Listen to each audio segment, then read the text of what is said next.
Caitlin Rose Case was born on January 25, 1989 and grew up in Louisiana.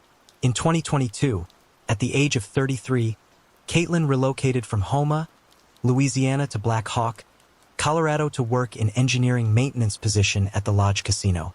Caitlin was described as super kind to everyone she met and a very trusting person. On July 31, 2022, Caitlin flew back to Louisiana from Colorado with plans to spend a few days with her family, purchase a black GMC Envoy from someone she knew, and then drive it back to her home in Colorado. On August 4th, Caitlin began the nearly 20-hour drive back to her home in Colorado. She had stayed in touch with her family during the first day of the trip, but by the afternoon of day 2, she had unfortunately gotten lost after her GPS navigation inside the car stopped working. It also wasn't helped by her poor cell phone service. After getting lost, she called her dad and he stayed on the phone with her and tried to help her figure out where she was and how to get back on track. However, he wasn't exactly sure where she was. Around 5 p.m., the call dropped and she was never heard from again. Call records showed that she was traveling northbound on Highway 271 near Bogota. After the call dropped, her phone continued to ping off cell phone towers and showed she had continued driving north on Highway 271 toward Paris, Texas. At the rate she was going, she should have arrived in Paris, Texas around 6 p.m. Her dad kept trying to call her cell phone, but sadly she never answered. Her family knew service was likely spotty, especially if she ended up off the beaten path, but they figured she would reach back out at some point.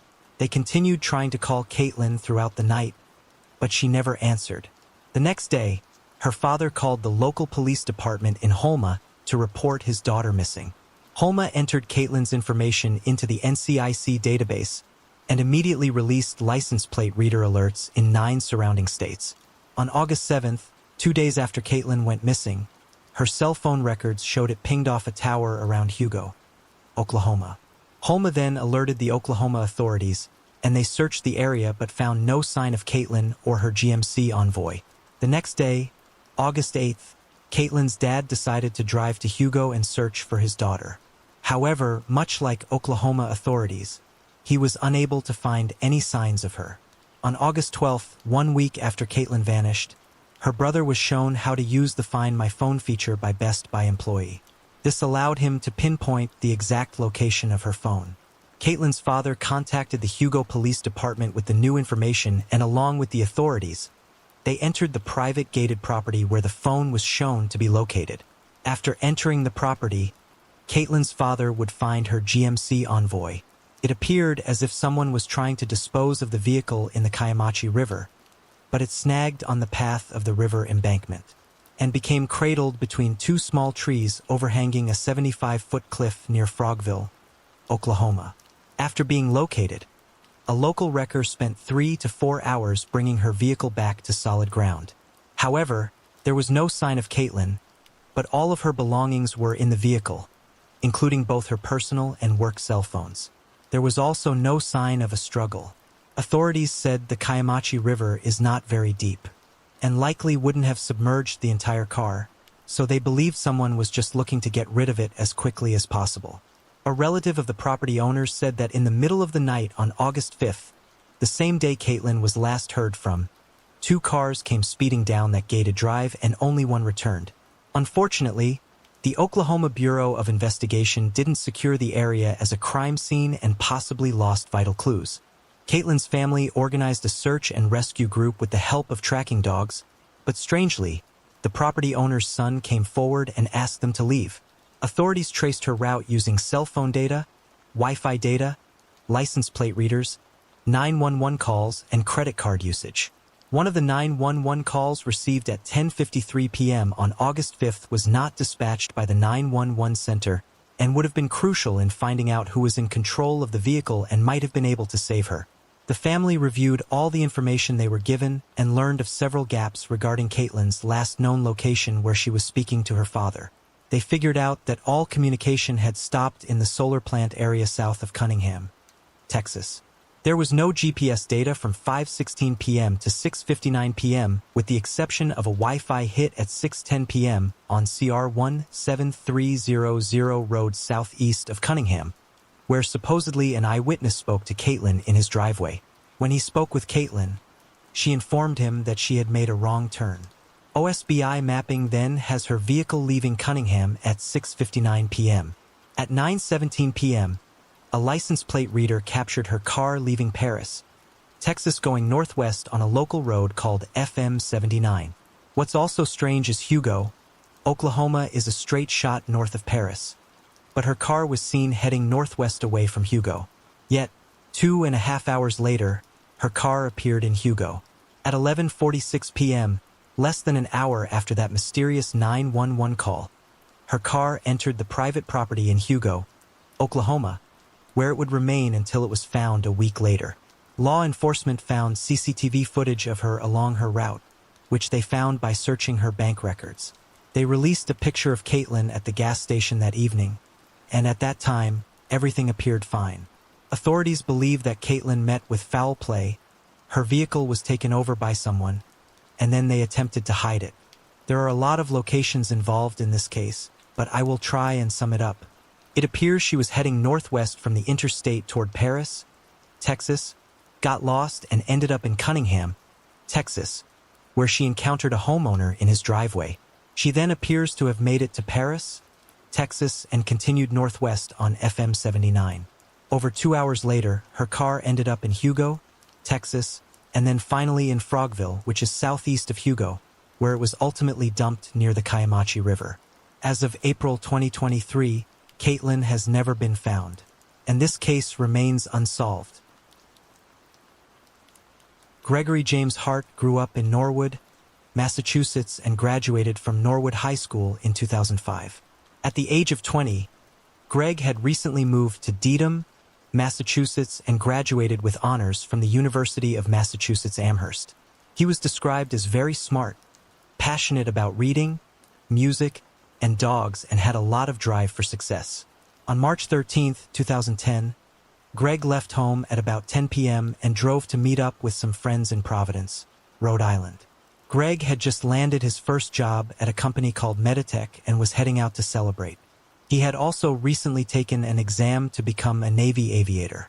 Greg, along with Zachary Pico, Zachary's girlfriend Megan O'Keefe, and William McClendon, who was home on leave from the Air Force, took a cab to the Red Room nightclub at One Fox Place in Providence. While there, Greg strangely called William, who he was with at the club. He spoke to William for about 8 minutes before allegedly getting up and leaving at 1:40 a.m. This was the last time Greg was ever seen alive. For the next 2 days, Greg's family and friends searched the area for him. On day 2 of searching, friends that came in from Greg's hometown who were unfamiliar with the area found his body tangled in river debris about a mile from the club. The medical examiner determined that Greg's death was due to an accidental drowning after becoming intoxicated and falling into the nearby, fenced-off Winniesquiotoket River. But his loved ones believed foul play was involved and wanted a further investigation. They found it strange that Greg had a smashed eye socket, a damaged nose, cuts on his left hand, and bruising on his right hip and legs. He also had one small hole on each shin. Strangely, the white t-shirt Greg was wearing under his blue dress shirt was completely brown, whereas the dress shirt was clean. At this point, stories began circulating about an alleged altercation that took place at the club that night, but the details were unclear because his friends weren't saying much about the events of the night. Greg was not known to be a heavy drinker, and usually limited himself to no more than 3 drinks. Even his friends that night didn't recall Greg drinking very much, but when his blood alcohol level was tested, it showed he was at 0.25. Most states' legal intoxication level is 0.08 or higher. There's a lot of controversy surrounding this case. First of all, the medical examiner, Dr. William Cox, had previously been found guilty of numerous illegal activities. After he was caught personally profiting from autopsies in Ohio and then hid the extra income from authorities. He pleaded guilty in 1996 and was ordered to pay $138,000 in restitution. There's also the fact that the Red Room Club owners were Rebecca and Sean Carroll. Sean was a detective with the Providence Police Department. On top of that, the land the club sits on was owned by Detective Mark Sacco, who was the first detective investigating the case. Greg's family felt this was a conflict of interest and didn't believe he should be investigating the case. There were no reports of police interviewing a single witness at the bar, not even during the first 24 hours he was missing. At the time, the Providence Police Department had been under repeated fire for severe misconduct and illegal activities, including sexual assaults, drug trafficking, and many other unlawful activities. Also, numerous officers, including a school resource officer, were arrested for dealing drugs.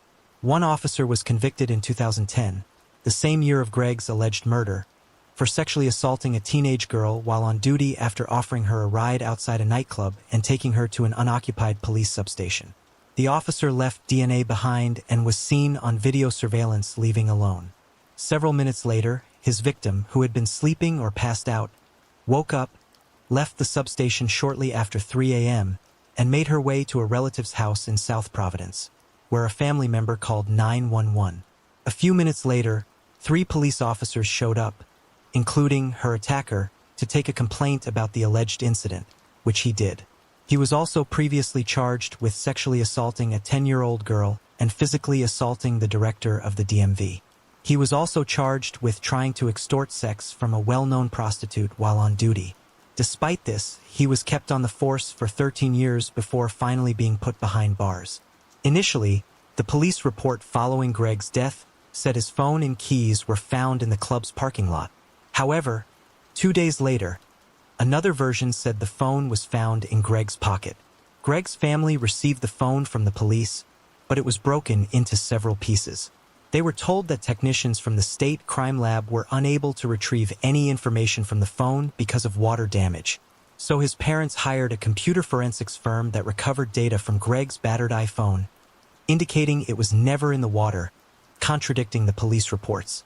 The firm, TechFusion, was also able to extract call logs, SMS logs, and messages from the phone, but it's unknown what information the texts recovered or if any of it was helpful to the investigation.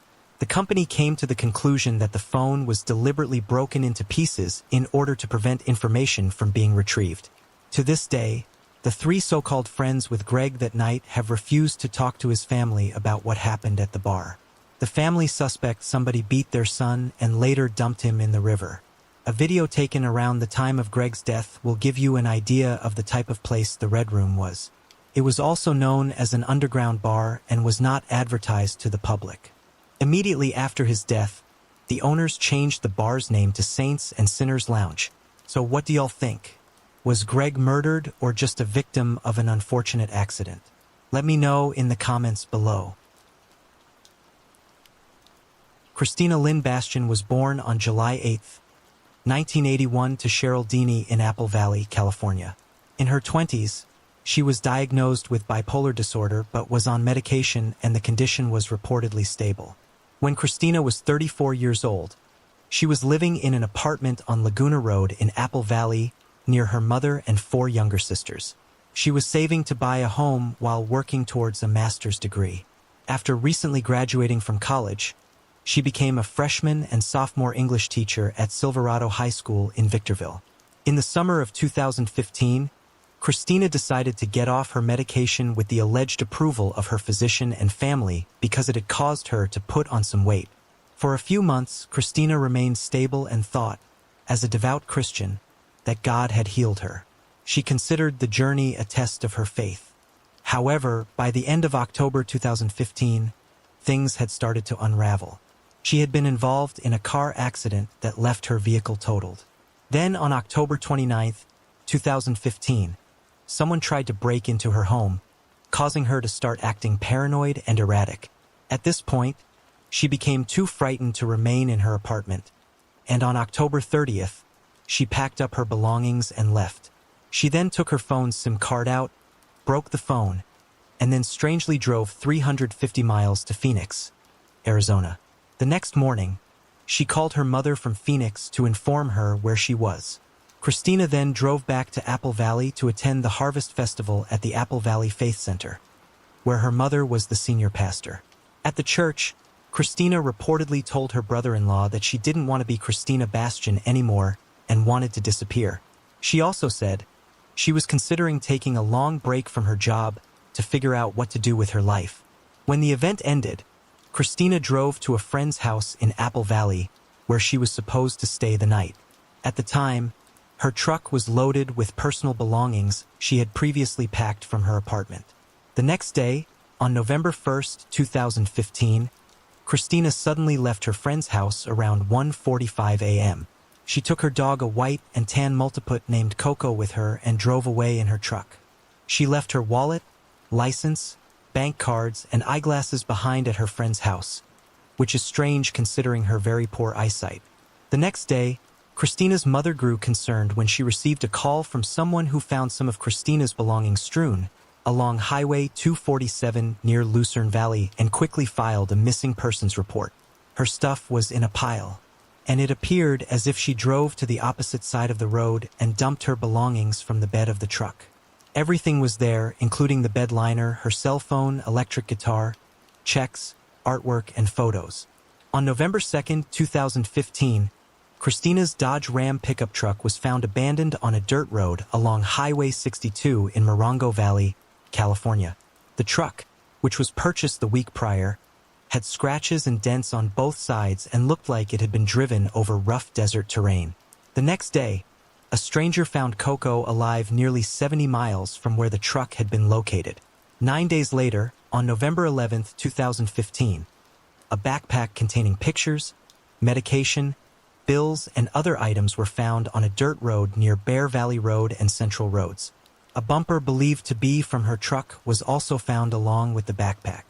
As of 2023, Christina has been missing for nearly 7 years, and her loved ones believe she could be living as a homeless person. However, she has never been found, and this case remains unsolved. Darlene Russell was born on October 5, 1959, and was one of 12 siblings. At some point during her youth, the family moved from Kentucky to a small house on First Street in Connorsville, Indiana. Darlene would then marry a man by the name of Jerry Hall, but the relationship wouldn't last and the two would quickly separate. After the separation, he moved out of the area and Darlene moved back into the family home with her mother. On September 19, 1981, 21-year-old Darlene was bar hopping with some friends and was seen that night at Jerry's Bar and the Lamplight Cafe. At 4:30 a.m., she decided to call it a night and was seen leaving Cozy Corner. This was the last time she was ever seen again, or was it? The lead detective in the case said that Darlene was last seen intoxicated outside the Cozy Corner, but her brother would later come out and say that the family actually saw her again after this. According to the brother and Darlene's mother, they spoke with Darlene the very next morning. She told them she was going to hitchhike with some friends to Kentucky. She then told her mom goodbye and said she would see her for her birthday in a week or so. However, 2 days later, the family received some devastating news. On September 22, 1981, a passerby on the Fayette County Line Road in Wayne County noticed a pair of blue jeans tangled in a barbed wire fence bordering a field. When he pulled up to investigate and looked over the fence, he found Darlene's partially clothed body. An autopsy revealed that she had suffered several blows to the head and a fatal knife wound. The medical examiner estimated she was pregnant and had likely been killed around 2 days earlier. This would put her date of death on Saturday the 20th, the day her family last spoke to her. She allegedly had made plans to tell the father about the pregnancy, but never got the chance. Unfortunately, it's not known if DNA from the unborn child was ever collected. The fact that the Fayette County Road is not heavily traveled and that Darlene was discovered only around 8 miles from where she was last seen led to speculation that her killer may have been a local person. Some even speculate that the father of her baby could be responsible for her death. In 2013, it appeared they might have a break in the case when an anniversary article published in the Connorsville News-Examiner generated 2 tips that contained valid information not previously made public. However, those tips never led to any arrest, and as of 2023, Darlene's murder remains unsolved.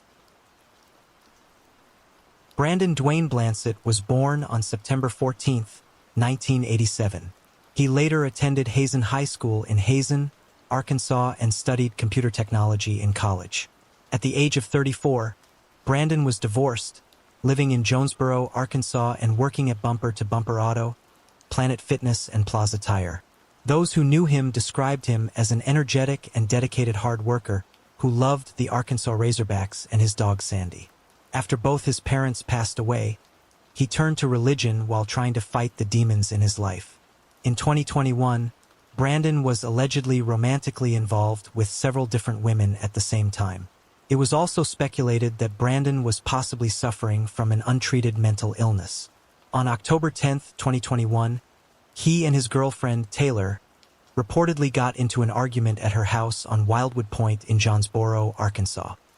He left her home and drove to the home of his ex-girlfriend, Tiara, in Sage Meadows before 5 p.m., but was only there briefly. He was described as very intoxicated and talking erratically and talking about the Bible and religion. He then left, allegedly seeking drugs. A couple of hours later, he arrived back at his girlfriend's house, and soon after, she said he left on foot, appearing to be under the influence of a controlled substance, or at a minimum alcohol or both. She reported that he walked away from her house at about 7:50 p.m. going northbound and disappeared and has never been seen since, strangely leaving his wallet, phone, car, and car keys behind. She also texted her mother at this point, letting her know that he had just walked away. For the next few days, Taylor attempted to file a missing person report at the local sheriff's office and police department. Finally, an official statement was made 4 days after he disappeared. Later that day, authorities arrived at his home for a welfare check, but there was no sign of Brandon. During the initial investigation, the lead detective was informed that Brandon was involved in a similar scenario less than 2 years earlier, but a friend had located him. Rumors began circulating, and one of those rumors was that Brandon was gone on a hunting trip, but that turned out to be false. Some speculated that Brandon may have relapsed the weekend he went missing, as he had troubles in the past with addiction but was believed to have been clean for some time. The day before he went missing, he reportedly became very angry and beside himself when the Arkansas Razorbacks lost a football game by only 1 point against Ole Mississippi. Brandon was known to bet on sports from time to time, so maybe he was upset because he lost a bet on a game. The area he went missing from had surveillance cameras, but he was allegedly not seen on any of the footage.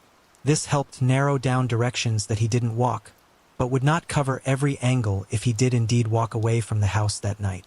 In fact, he is seen on video surveillance returning to Taylor's home after 7 p.m. Her house is in a populated subdivision, and the Ring camera across the street documented his car arriving at her house, but the footage is dark, because it was recorded at night time. Then a person who appears to be a man comes out of her house, gets in Brandon's car and pulls it into the garage. That man could have been Brandon, or it could have been someone else. The Ring camera does not show Brandon walking away from the front of the home. Therefore, he would have walked away from the back of the house, leaving his car, phone, and other belongings behind, which is hard to wrap your head around. Over a month after he went missing, his girlfriend dropped off his cell phone, laptop, and other belongings at the police department. It's unclear why the police didn't request these items at the beginning of the investigation, or why she wouldn't have volunteered these important items as soon as he disappeared. Many who knew Brandon and those in the community have organized several search efforts. Another rumor began circulating that his friend, whom he hadn't had much contact with for 4 months before going missing, was romantically involved with Brandon's girlfriend, Taylor. There have also been a lot of finger-pointing, accusations, and strong speculations regarding possible foul play and at whose hands. However, it is important to note that after Brandon went missing, his guns were missing from his home that had been passed down to him from his grandfather. His house was in severe disarray, but it's unclear if that's how he usually lived. His safe appeared to have been pried on, but other valuables were untouched. A window screen was found on the ground. The door to his house had been damaged from someone attempting to break in, and the gate on his fenced-in yard was left open. The house appeared deplorable, and I believe it was his grandparents' house passed down to him, and he may not have stayed there very often. Therefore, the damage to the home may not have been recent damage. During the investigation, it was revealed that the 2 women in Brandon's life, Taylor and Tiara, had been harassing each other, and both have been uncooperative in the investigation. Taylor allegedly acted nervous after Brandon went missing and didn't want to discuss it. Many speculate that she knows more about Brandon's disappearance than she has let on. Do you think Brandon was the one driving his car when he returned? Do you think that he walked away from her house, leaving his belongings behind, never to return? Do you think that he met with foul play inside or after he left her home? Was Brandon having a mental health episode, amplified by a controlled substance, and harmed himself? Let me know in the comments below what you think. As of November 2022, Brandon has never been found and this case remains unsolved. Delamar Vera was born on December 5, 1997 at Temple University Hospital in Philadelphia to Lysita Cuevas, who went by Luz and Pedro Vera. Immediately after Delamar was born, Luz met Pedro's cousin, Carolyn Correa, who had also allegedly just given birth a couple of days earlier while at home. Carolyn's teenage daughter, Angelica, was away from home that weekend visiting her father and had not been there for the birth. But a family friend had allegedly gone over to help. Angelica said she saw her mom 2 days after giving birth to a baby girl that she named Alia and Hernandez. On December 15, 1997, 10 days after the birth of Delamar, Luz went out searching for a job. While she was gone, Pedro's mother was babysitting Delamar and her 2 older brothers. Sometime after 5 p.m., Luz returned home to shockingly find smoke coming from the house. Everyone was outside and accounted for except for Delamar. Panicked, Luz ran inside, injuring herself through the smoke and debris, and came upon Delamar's crib, but it was empty. She also saw the window was open near the crib, which was strange considering the cold temperatures outside. Unable to speak fluent English, she began screaming that Delamar was missing. Pedro had arrived home after the firefighters and began crying out for his daughter. After firefighters got the fire under control, they told Luz that her newborn had perished in the fire despite never finding her remains. But Luz never believed this theory and felt her daughter was somehow still alive. The medical examiner's office even returned to the scene twice, once with a forensic anthropologist, but still no remains were found. A report would state that Delamar perished in an accidental fire caused by an overheated extension cord attached to a space heater near the crib. The case was then quickly closed, but Luz still remained adamant that her daughter had been kidnapped. For years after the fire, Pedro went to a baby shower and saw Carolyn and Alia leaving. Pedro said the girl looked at him, smiled, and waved. He said that moment gave him a strange feeling inside. 2 years later, in January 2003, Luz attended a birthday party for a child related to Pedro. While there, Carolyn Correa showed up again with Alia, which caught Luz's attention and gave her a strange feeling in the pit of her stomach. The more she looked at Alia, the more she noticed that this little girl looked a lot like herself. She even saw a dimple that matched the dimple that Delamar had when she was born. She then began to think that maybe Carolyn had set the fire 6 years ago on purpose in order to steal baby Delamar. Then came up with a quick plan to try and prove this. She told Alia that she had chewing gum in her hair and would help her get it out. As Luz pretended to be getting the gum out of her hair, she plucked a few strands from the girl's head and took them to the police department. However, they said they were unable to perform those types of tests at the station. So finally, Luz contacted Angel Cruz, a Pennsylvania state representative who agreed to help.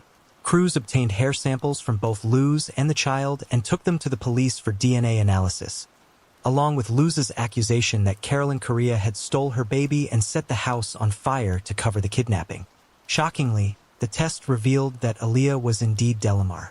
It turns out that Carolyn had strangely shown up at Luz's home around the time of the fire and claimed she had forgotten her purse in the upstairs bedroom. Right after she left is when the baby's room erupted into flames. There was even TV coverage from the night of the fire showing that Carolyn was at the scene standing near the ambulance with Pedro.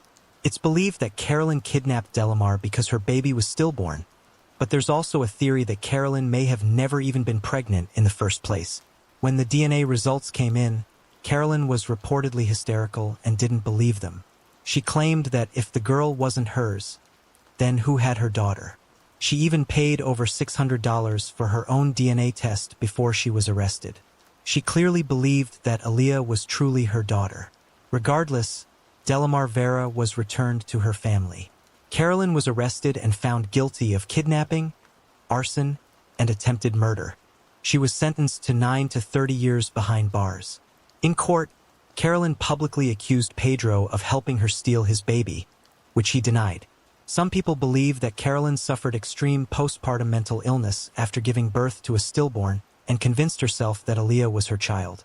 Others suspect that she could have suffered from the rare mental disorder pseudocyesis, in which a woman, although not pregnant, believes she is pregnant and exhibits signs and symptoms of pregnancy.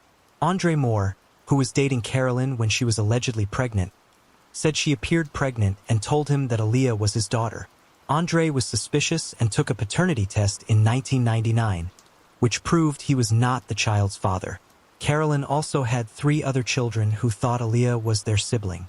She had obtained a birth certificate for Aaliyah on January 6, 1998, reporting that she gave birth at home and listed herself as the attendant. The state registrar said Carolyn didn't need to present a baby, only an affidavit from the local registrar's office. That affidavit, however, was accidentally destroyed. The fire at Luz's home wasn't the only fire Carolyn had set. In 1996, she set fire to a Hamilton, New Jersey medical office where she worked. The fire was set in an attempt to destroy evidence after she stole and cashed company checks. For the crime, she was sentenced to 5 years probation. In 2001, Carolyn had a baby with her then-husband, Brian Busardo. Unfortunately, the baby had a heart defect and died a few hours after birth. Carolyn has also had at least 2 null miscarriages. The judge, however, wasn't buying the mental disorder suggestions and said that Carolyn may have suffered from depression but was more manipulative than delusional. While behind bars, Carolyn began having hallucinations of crying babies and repeatedly smashed her head into the prison cell walls and became suicidal, resulting in her being moved to the infirmary and put on a suicide watch. The forensic psychologist treating her stated that the hallucinations show that she likely believed the little girl was her natural daughter. De La Marvera is all grown up today and by all accounts seems to be fine.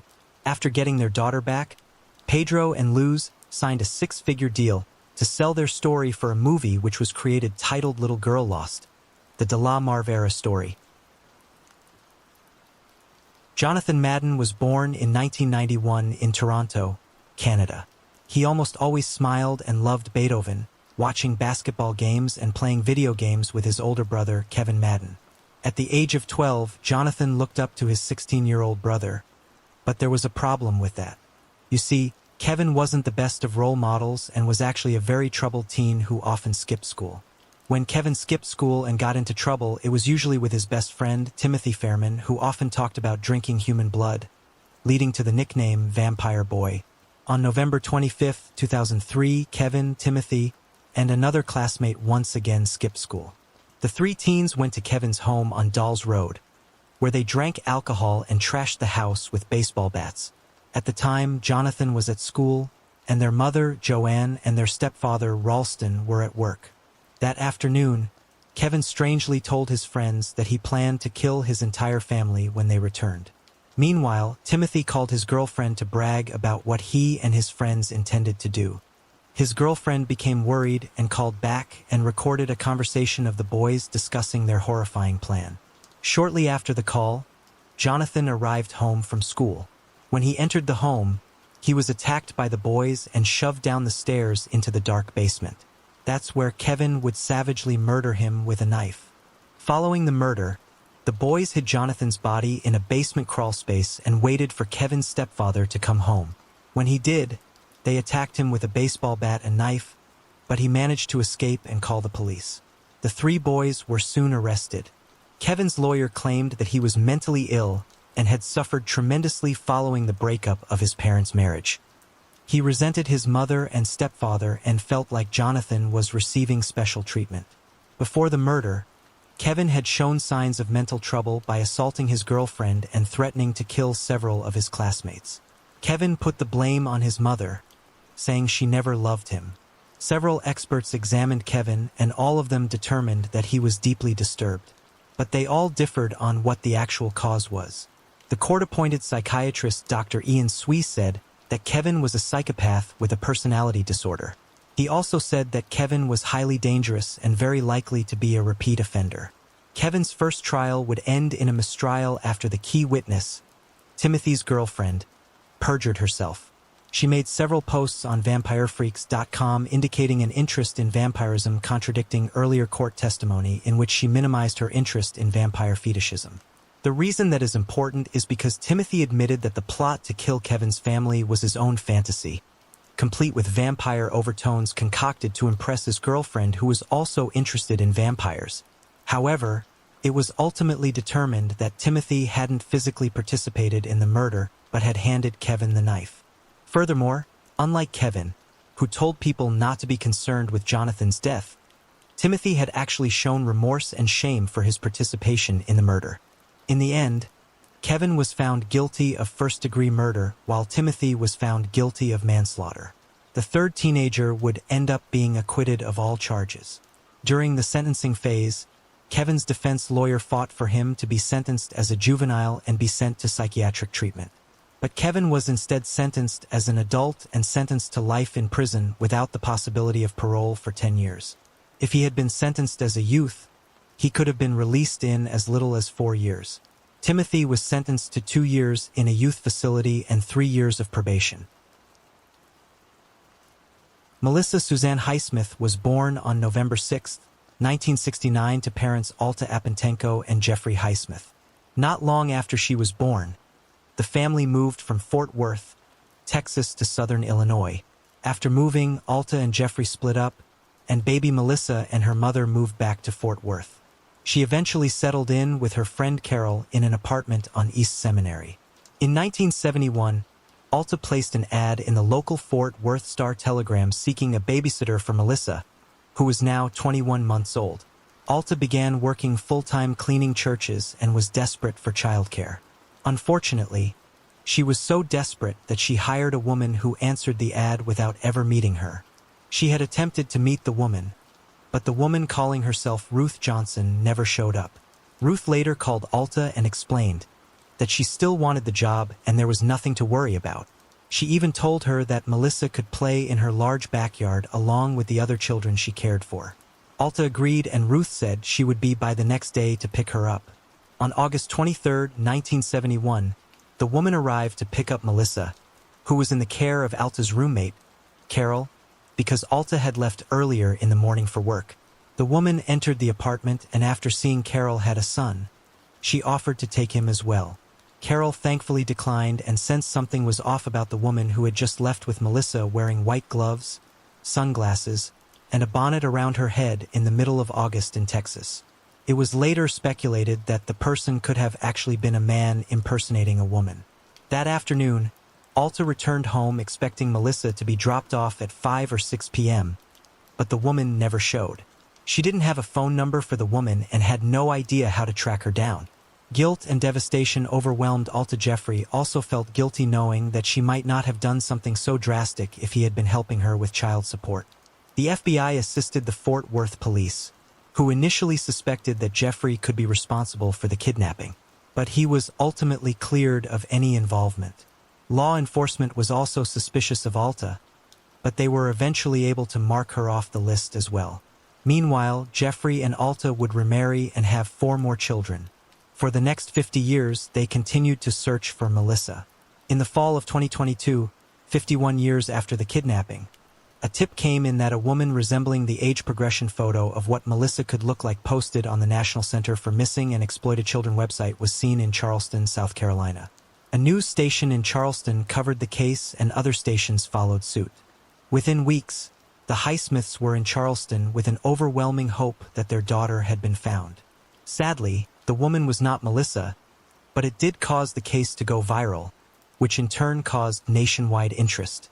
One day, the family decided to use the at-home DNA testing kits from Ancestry and 23andMe in an attempt to track down Melissa. Within 3 weeks, on November 22, 2022, the results came in. They were shocked and excited when they got a hit. Melissa had children whose DNA was matched with Melissa's parents. Days later, on Thanksgiving 2022, the Highsmiths were reunited with their long-lost daughter, Melissa, who was now 53 years old. It turns out Melissa grew up believing her name was Melanie, and her father was Japanese and lived in Japan. Shockingly, she grew up only 10 minutes from where she was kidnapped and had no idea she had been abducted. Melissa grew up in an abusive home and left when she was 15 years old. She later became a mother of 3 and grew up thinking the woman who raised her was her biological mother. Investigators are still working to determine who is actually responsible for kidnapping baby Melissa. However, they also noted that no arrest could be made in Melissa's case because the criminal statute of limitations expired 20 years after her 18th birthday. Risa Dawn Traxler was born on October 11, 1968, and lived with her sister and parents at the corner of Bringle Ferry Road and Shaver Street in Salisbury, North Carolina. On June 15, 1984, 15-year-old Risa was not far from home at her grandparents' house at 714 North Shaver Street. She'd been alone at the house for a few hours as her grandfather, Walt Monroe, went to the grocery store and his wife was at the hairdresser. When her grandfather arrived home, he shockingly discovered Risa's nude deceased body in the front bedroom. She had suffered multiple knife wounds that were described as overkill. There was no forced entry into the home and the family said nothing had been taken. Even though DNA testing was not a thing in 1984, it was still thankfully collected from the crime scene. Witnesses saw a man running in the area around the time of the deadly attack. Despite this, the small town began rumors that Risa's 13-year-old sister Jody Trexler, who was at the neighbor's house at the time of the attack, was responsible for her sister's murder. This rumor was even stranger considering that male DNA was found on Risa's body. Other rumors claim that Walt had killed his granddaughter. In 2018, Jody went on the Dr. Fields show and passed a polygraph test to prove her innocence.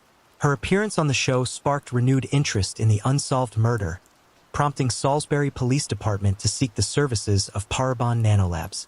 Using the DNA from the crime scene, Parabon created a DNA profile and submitted it to a public genetic genealogy database to begin the process of genetic genealogy research.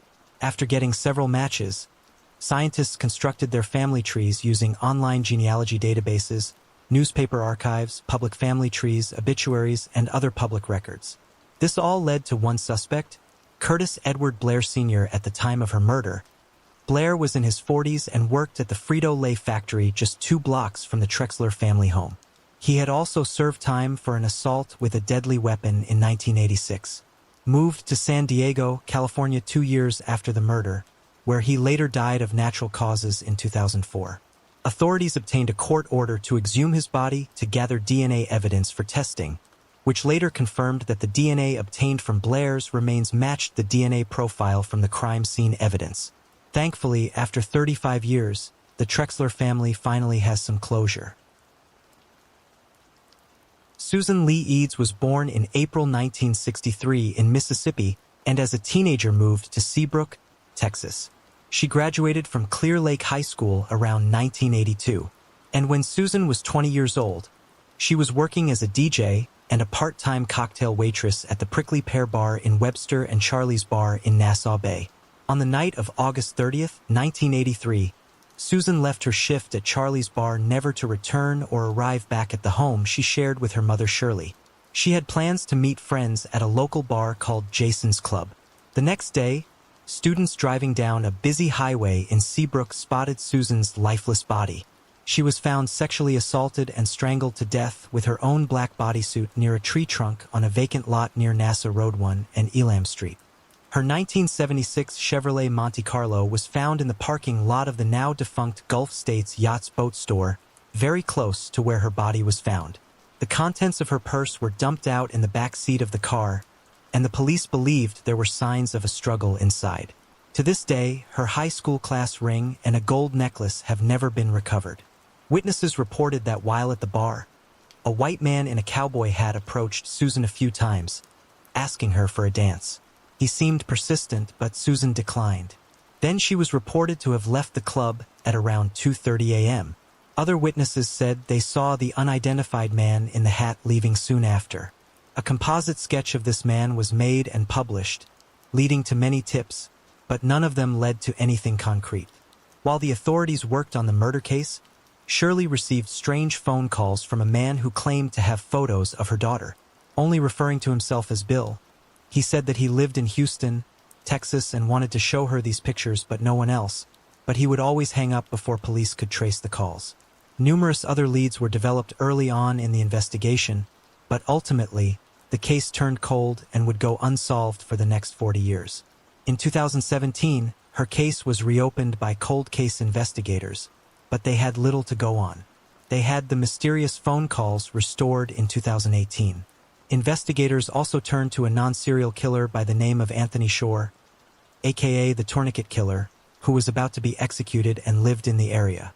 Shore worked for a local telephone company and his dad worked with Susan's sister at NASA. He was suspected of possible involvement because his MO was the same as the way Susan was murdered. Due to the suspicions, Texas Rangers had Shore's execution temporarily postponed.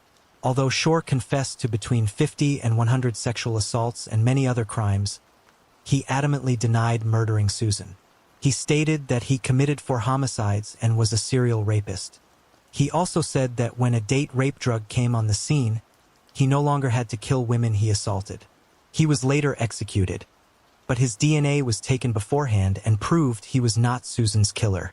However, DNA taken from her clothing was used to create a DNA profile of her killer. It was then used for genetic genealogy research. By 2020, investigators had their suspect, Arthur Raymond Davis. Davis was a Vietnam veteran and a local fishing boat captain. Just a few months after killing Susan, Davis was involved in a one-vehicle crash. In a strange twist, the crash occurred less than a mile from where Susan was killed. He was hospitalized for a month before succumbing to his injuries in January 1984. He strikingly matched the sketch of the suspect in 1983 almost perfectly. As for the strange phone calls that Susan's mother received, it was determined not to be Davis because the calls continued even after his death. Susan's oldest sibling, Dennis, still wonders about Davis's motive for killing his sister. Since Arthur died without ever being questioned, the motive and how exactly Arthur knew Susan remains a mystery. After almost 4 decades in a cemetery not far from Seabrook, one by one, the team of investigators placed bright coral roses on Susan's grave with her family. Rachel Elizabeth Chauny was born on April 18, 1978 and graduated high school in 1996 from Ben Salem High School in Pennsylvania. Rachel grew up in a very dysfunctional home where she was raised by an alcoholic father. Her parents divorced when she was very young, and when Rachel was 11 years old, her mother sadly passed away. Nevertheless, by the age of 21, Rachel was a hard-working college student at Vaux County Community College in Newtown, Pennsylvania. She was aiming to become a therapist, but also dreamed of becoming a singer like her idol, Tori Amos. But she knew that was a long shot, and she hoped to transfer to a 4-year college to get a degree in music therapy. However, she needed more income to pay for school, so she began dancing at Divas International Gentlemen's Club in neighboring Bristol, Pennsylvania. Unfortunately, she would attract numerous obsessed customers, as she quickly became one of the club's most popular dancers. College was important to Rachel, and when business was slow at Divas, she would do her homework in the dressing room or sometimes at the bar. Then one night, Rachel's hopes and dreams would be shattered when one man's obsession turned deadly. 35-year-old self-employed businessman John Denofa was a regular at the club and went by the name Jack. He would give Rachel and other dancers hundreds of dollars a night if they would sit next to him and just have a conversation. While he enjoyed the other dancers, Rachel was his favorite and he was known to shower her with loads of money. However, there was one major problem with this. Danofa was known at the club to have a sudden violent temper when he had been drinking too much. He would visit the club every Tuesday night and act like the world and everyone in it owed him something. Danofa's wife, Lisa, even knew about his visits to the club and would even provide him a ride. After the club would close, he would stay the night at the Econo Lodge that was located right next door. His wife was so okay with his activities that she would sometimes meet him and the dancers out for breakfast the next morning. Even with Danofa's temper, the dancers never feared him and considered him harmless. They said he was always respectful and never asked for lap dances. However, all that would change on March 28, 2000. Rachel had just finished her shift at 10 p.m. and went home while Danofa checked into the nearby Econo Lodge around 11 p.m. Rachel wouldn't stay home long and returned to the club to talk with friends. A group of employees and others, including Danofa, decided to go to Sportsters, a bar in Fairless Hills. Rachel got a ride there with a fellow dancer and Danofa rode with another driver. Shortly before 2 a.m., Rachel and the dancer left Sportsters and returned to Davis. A little while later, Danofa also got a ride back to Davis.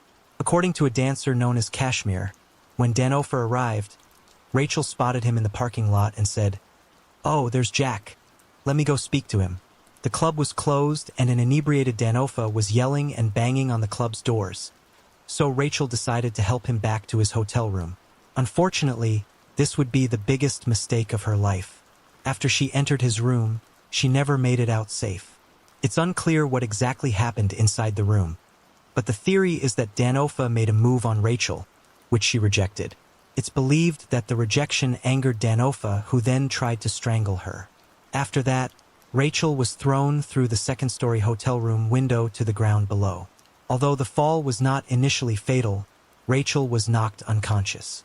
Grainy surveillance footage from a toll booth between Pennsylvania and New Jersey captured a pickup truck matching Danofa's truck driving into New Jersey with what the authorities believed to be Rachel's body in the back. Sometime later, the same truck drove back to Pennsylvania with an empty bed. A few days later, Rachel's body was found by an ATV rider about 13 stories below the New Jersey Turnpike, just 3 miles from Davis. She had no shoes on and no ID on her, so the police quickly released a description to the media. Immediately, her manager from work and her ex-boyfriend quickly recognized the butterfly pendant and were able to identify her. They initially thought she had jumped off voluntarily until they found blood on the side of the bridge that matched hers and evidence of strangulation. Also wedged into the concrete on the bridge were white fibers consistent with the white sweater she was wearing that night. Also, the fact that she was not wearing shoes but had very clean socks on showed that she couldn't have been walking on the debris-filled road.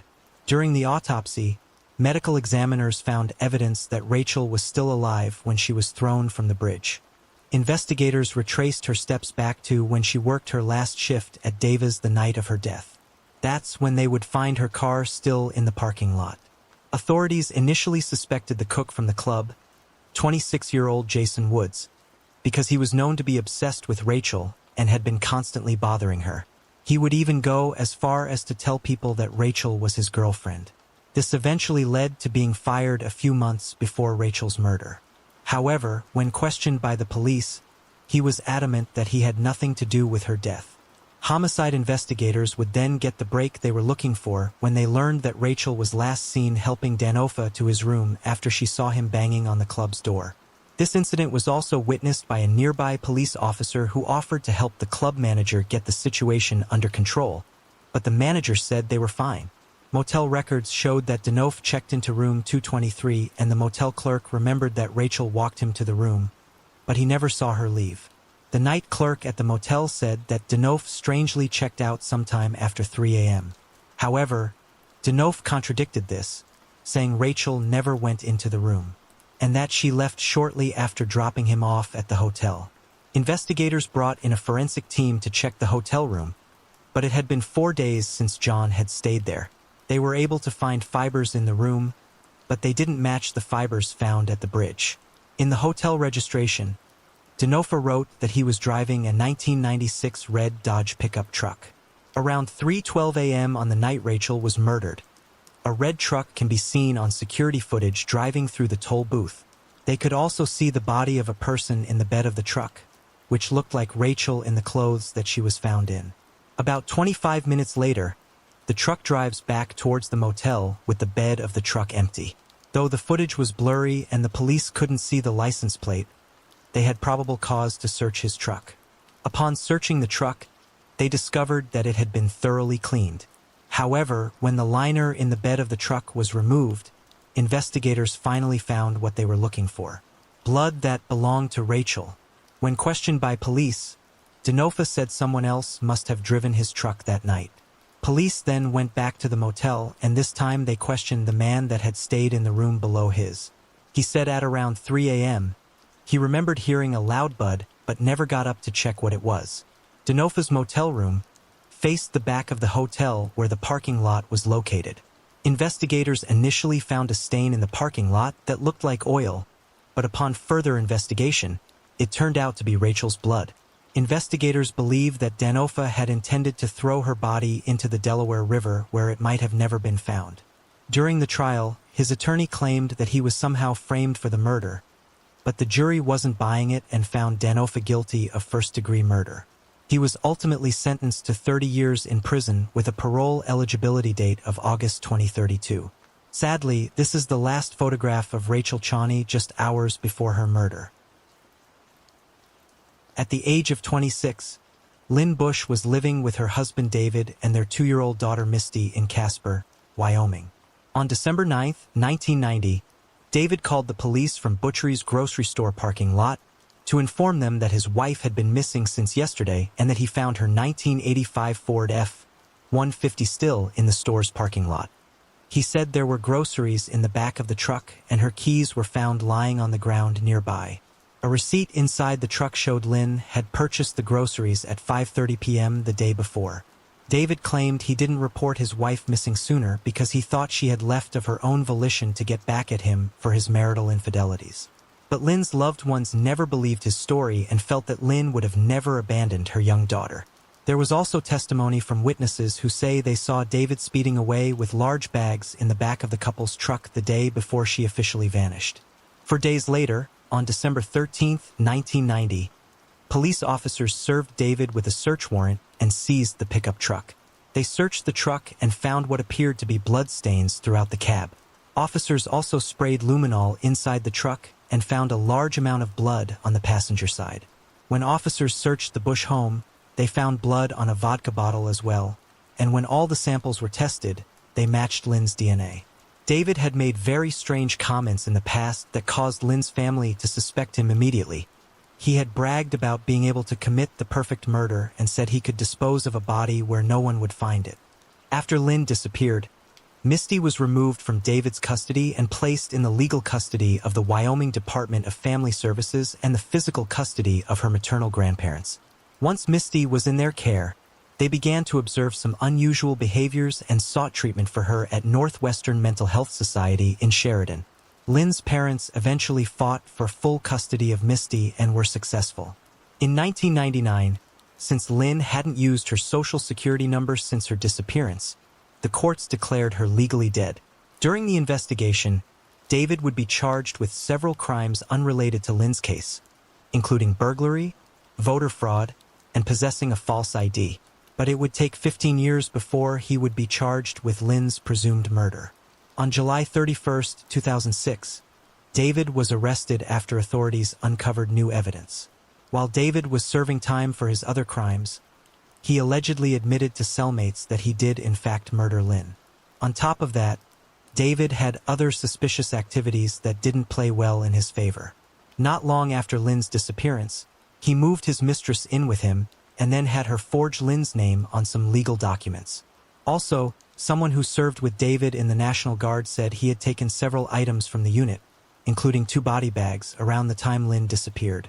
Misty's counselor and child psychiatrist also testified at the trial and said that Misty was suffering from PTSD due to her mother's disappearance.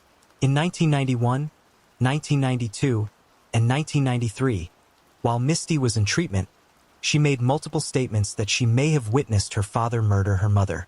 But by the time David went to trial, Misty was 18 years old and testified that she had no memory of her mother's murder or anything that happened in 1990 because she was only 2 years old at the time. While Misty didn't have any memories of the murder, Lynn Gordon, a licensed professional counselor, was allowed to testify in court. Ms. Gordon testified that Misty had talked about her mom being murdered and spoke of the gruesome details. At one point, Misty said that Daddy had hurt Mommy and gave her an owie. She also told Miss Gordon that her mother was where the Christmas trees are. One time Misty used a toy knife to act out how her mother was killed. Misty spoke a lot about the murder in detail when she was a child, but the details are too gruesome even for this video. In the end, David was convicted of second-degree murder in March 2007. He appealed his conviction in 2010, suggesting that it was actually his brother who killed Lynn. He alleged that the court had improperly excluded evidence that would have implicated his brother. Authorities stated that David's brother, who has since been imprisoned for sexually assaulting a 15-year-old girl, wasn't even in Wyoming at the time of Lynn's disappearance. When appealing his conviction, David claimed the district court violated his constitutional right to confront the witnesses against him and abused its discretion when it permitted 2 witnesses to testify about statements his daughter made to them during counseling and 2 other witnesses to testify by video teleconference. He also claimed the district court violated his constitutional right to present a defense when it prohibited him from introducing evidence of an alternative suspect. Finally, he claimed the state violated his right to due process when it waited over 15 years to file charges against him. But his conviction was upheld, and as of February 2023, Lynn has never been found and David remains behind bars. Susan Galvin was the oldest of 8 children, and when she was 20 years old, she moved from Spokane to Seattle, Washington. Once in Seattle, she became employed as a records clerk at the Seattle Police Department. Susan was a hard worker and very reliable, so when she didn't show up for her graveyard shift on July 10, 1967, those who knew her became very concerned. Susan was reported missing, and by July 12, an investigation into her disappearance had begun. The next day, July 13, 1967, Susan's body was found in the parking garage elevator at Seattle Center. The garage, which had been closed for several days, provided access to an elevated walkway above the street, which Susan used to get to the bus that she would take to work. Susan was found sexually assaulted and strangled to death. Numerous possible suspects were questioned, including a professional clown called Punchy, who strangely quit his job at the center just a few days after her disappearance. Susan spent much of her free time at the Seattle Center and was last seen with Punchy in the area where the Seattle Center Armory now stands. Despite having DNA evidence from the crime scene, her case would go unsolved for nearly 52 years until genetic genealogy research. In 2002, investigators retrieved Susan's clothes, which had been preserved in evidence for over 3 decades, and sent them to Washington State's crime lab for DNA analysis. The DNA failed to return any matches from Cody's, but with the help of genetic genealogist C.C. Moore, a suspect finally emerged. Tracing the DNA all the way back to the 1820s, she was able to map out a family tree and identify the suspect as Frank Whippeck. Investigators discovered that Whippeck still had children living in the area, and they gave their consent to collect a DNA sample, which was then submitted to the lab for comparison against the suspect's DNA. Meanwhile, a latent print examiner with Seattle Police, with only a name to go on, began digging into an old evidence file to find fingerprints retrieved inside the elevator where Susan was murdered. She was able to match a palm print recovered from the elevator control panel and lifted during initial crime scene processing to those taken from Whippeck in 1971 when he was arrested for larceny. To prove even more that he was a match, his body was exhumed, and in 2019, authorities were able to match the DNA in his bones to the male DNA from the crime scene, officially solving the case. Whippeck had never been considered a suspect in the case.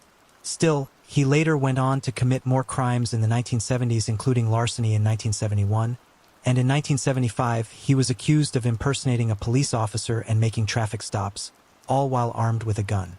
He and his wife divorced in 1971, the year of his larceny conviction, which he served 9 months in jail for. Though he was charged in the impersonation case in 1975, he was never convicted. Whippeck was a 26-year-old former soldier employed as a security guard at the time of the murder. He died 20 years later in 1987 due to complications from diabetes. The man who worked as Punchy was located in Utah in 2016 when a Seattle police detective reopened the case, and using DNA, they were able to eliminate him as a suspect. Authorities are now looking into whether Whippeck may have killed anyone else while stationed in New York, Alaska, and Germany while in the Army. While it took over 50 years to solve the case, at least Susan's surviving family now has some closure. Mary London was born developmentally disabled and grew up in foster care. At the age of 17, Mary was a sophomore at Sacramento High School in California. On January 14, 1981, Mary attended school, and afterward she went to a friend's house. Mary later left her friend's house to go and visit someone downtown. That friend would see her get on the city bus, and a separate witness would see her get off the city bus in downtown Sacramento at 8th and K Streets.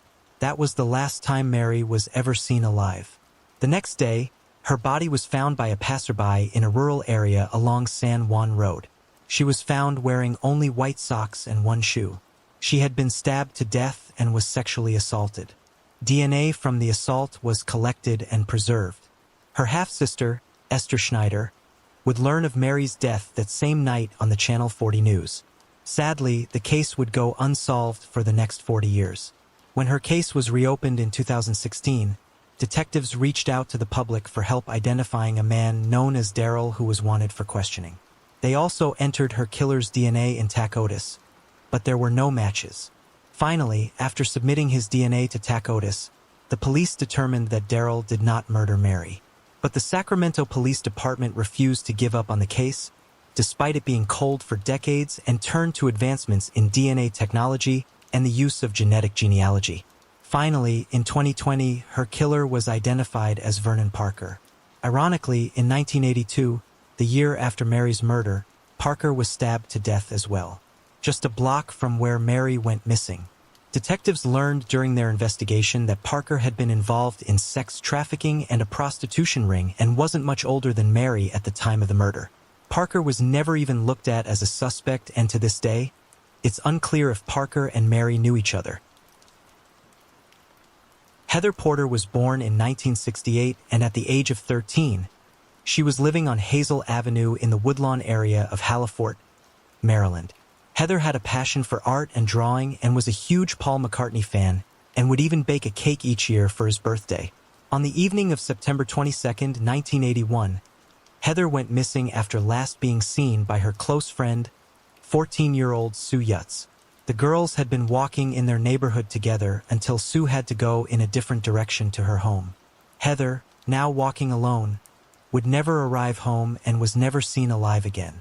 The next day, a man walking his dog would stumble upon her body in a wooded area near Ridgewood Road and Goucher Boulevard in Towson, Maryland, several miles from her neighborhood. The condition of her body led investigators to believe that she had been dragged into the woods, where she was sexually assaulted and strangled to death. Sadly, despite the suspect's DNA collected at the scene, the case would go unsolved for the next 40 years.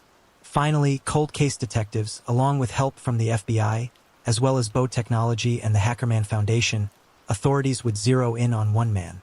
After getting permission to exhume the man's remains from the Baltimore County Cemetery, police sent his DNA off for lab testing. Those results matched, and Heather's killer was identified as John Anthony Patrica Jr. However, Patrica died in 2000, leaving behind a trail of destruction, including numerous sexual assaults over the years. Patrica had been arrested on sexual assault charges in the 1960s and 70s and lived in the 100 block of Ridge Avenue, a short distance from where Heather was last seen. Her childhood friend, Sue, now 56, said she routinely called the department for years to keep pressure on the detectives to solve the case. Tyler Marie Thomas was born on September 7, 1991 to parents Kevin Siemens and Latanya Thomas and went by Ty. She later graduated from Omaha Bryan High School and lived in Bellevue, Nebraska. At the age of 19, she was a freshman at Peru State College in Peru, Nebraska, with plans to become a teacher and wanted to specialize in working with children with disabilities. She lived in a dorm on campus and loved to dance and was named captain of the school dance team. On December 3, 2010, attended a party near 5th and Nebraska Streets. The partygoers were drinking, and during the night, Ty and a couple of her friends got into a heated argument, causing Ty to leave on foot and head back toward her dorm room. However, shortly before 1:30 a.m., she sent a text to a friend saying she was lost. This was strange considering someone had spotted her near the water tower, which was located just a few hundred feet away from her dorm. However, Ty never made it back home, and her friends became immediately concerned. They were even more concerned because Ty was very intoxicated. It was frigidly cold outside, and she was not wearing a coat. By 3 a.m., her concerned friends reported her missing. During the following days, Search parties combed the woods around the boat launch for her body. Fellow student Joshua Kettle participated in the searches and even did an interview with the local news. Soon after, Josh was named as a person of interest in Ty's disappearance. They had gone on a date once, but she didn't like him and told her friends she wanted to avoid him. On December 9th, 6 days after she went missing, he was arrested for evidence tampering and providing false information to the police. Several days later, he was charged with sexually assaulting another female. This alleged incident occurred just a month before Ty disappeared. Another teenage girl came forward and claimed that in April 2008, when she was 15 years old, Josh had sexually assaulted her in Fremont, Nebraska. For this incident, he was charged with first-degree sexual assault of a minor. In addition, authorities in Madison County, Nebraska charged him with indecent exposure after he allegedly exposed himself to a woman in Norfolk, Nebraska in 2010. Josh initially told the police that he had seen Ty walking down the street on the night of her disappearance, but didn't speak to her. Later, he said she got into his car and he drove her to the Peru boat dock on the Missouri River to smoke marijuana. He then claimed that Ty asked for a ride to Omaha and he agreed to drive her in exchange for a sexual favor. But afterward, he changed his mind and claimed that Ty got angry and accused him of sexually assaulting her and threw herself on at him. He said after a fight, he drove away, leaving her alone on the dock, and he went back to his campus dorm. Interestingly, the dock by the river is the same place where he was charged with assaulting a different woman on Halloween just a month earlier. During that incident, he threatened to throw the woman in the water if she didn't comply. After Josh gave his second statement about Ty, authorities checked the dock and found tire tracks near the riverbank, consistent with Josh's 1996 Ford Explorer. They also found drag marks leading from the tire tracks down the bank to the river's edge. In March 2012, Josh pleaded guilty to the 2008 charges. He was sentenced to 15 to 20 years in prison, but would be eligible for parole after serving 8 years. In 2012, Ty's mother filed a wrongful death suit against both Josh and Peru State College. In the week before Ty's disappearance, Peru State College's director of campus security had recommended that Josh be expelled. He was failing his classes. He had been criminally charged with kicking in the door of his dorm room.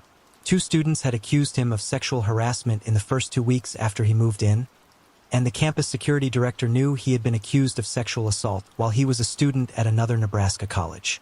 However, the college chose to not immediately expel him, but instead chose to not allow him to return for the second semester. Ty was officially declared dead in 2013.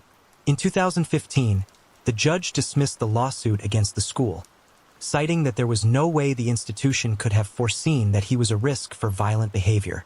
The judge did rule in favor of Ty's family in the suit against Josh. The family was awarded $2.64 billion in damages.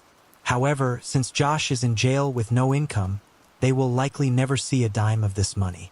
In October 2017, nearly 7 years after her disappearance, Josh was finally charged with Ty's murder. There was court testimony from a jail cellmate of Josh's who said Josh told him he'd had sex with Ty and left her at the dock, and he added that he would never go to prison because they will never find the body. He was tried in early 2020, and the prosecution argued he killed Ty at the Peru boat dock and dumped her body in the river. At trial, prosecutors showed video of alleys and pathways that they believe Ty may have used the night she disappeared. Grainy VHS video surveillance from Peru State College showed Ty wandering around near her dorm using her phone from 1-06 to 1 to 8 a.m. on the morning of December 3, 2010. A Nebraska State Patrol investigator told the jury that Ty called and texted people at 1.25 on December 3. Still, at 2.15, her phone went straight to voicemail and she never made another call. In addition, Geraldine Sunderman, a Peru State student with Josh the night Ty disappeared, testified that she saw Ty walking around without a coat before returning to the dorms. She added that Josh was supposed to meet back up with her and others in a dorm room to smoke marijuana after they saw Ty, but he never showed up. She said that as soon as they got into the dorm, Josh said he had to go to his room. However, after repeatedly trying to call him, he never answered or returned as he planned to. He later asked his roommate to lie and say he was with him during those early morning hours when Ty went missing. Another witness said he saw Ty walking toward campus at about 1:30 a.m., which would have been 5 minutes after her phone sent its last text. A jury found him guilty of second-degree murder, and in 2020 he was sentenced to 71 years in prison but will be eligible for parole after serving 35 years. Before he was sentenced, Josh apologized for making bad choices on the night Ty disappeared but said, "Did not kill Tyler." His attorney said that because physical evidence was lacking in his case, the only remaining evidence was Josh's statements, which alone did not prove that a crime had been committed. He said Tyler was distraught and possibly pregnant when she disappeared and could have purposely or accidentally hurt herself.